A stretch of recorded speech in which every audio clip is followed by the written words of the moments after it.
Hello, এখন বাজে রাত 11:30। আমি অপেক্ষা করছি আমার জামাইয়ের জন্য।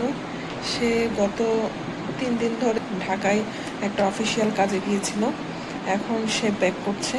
আমি তার লোকেশন দেখেছি, সে বাসার খুব কাছাকাছি চলে এসেছে। এই জন্য এখন আমি এখানে বসে আছি ড্রয়িং রুমে। আসলে দেখা হচ্ছে।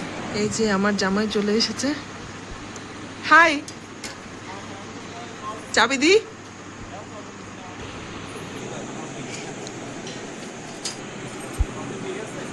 ঘুম।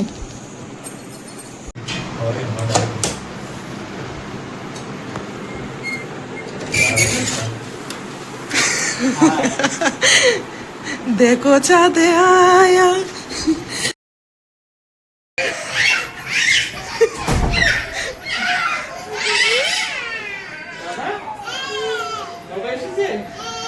কতদিন পরে মা?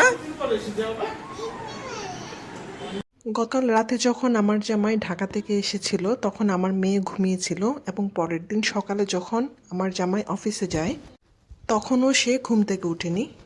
আর দুপুরে আমার জামাই লাঞ্চ অফিসে হয়েছিল, সেজন্য সে বাসায় আসতে পারেনি। সব কিছু মিলিয়ে আমার জামাই ঢাকা 3 দিন থাকলেও আমার মেয়ের সাথে আসলে ফাইনালি দেখা হলো 4 দিন পর। আর আমার জামাই অফিস থেকে আসার আগে আমাকে মেসেজে জানিয়েছিল সে অফিস থেকে আসছে। তখনই আমি আমার মেয়েকে বলেছিলাম মা বাবা অফিস থেকে আসছে। সেটা শুনে আমার মেয়ে যে এত বেশি এক্সাইটেড ছিল, আর কিছুক্ষণ পর পর আমাকে জিজ্ঞেস করছিল মা কখন বাবা আসবে আর কতক্ষণ সময় লাগবে। ফাইনালি আমার মেয়ে তার বাবার কোলে।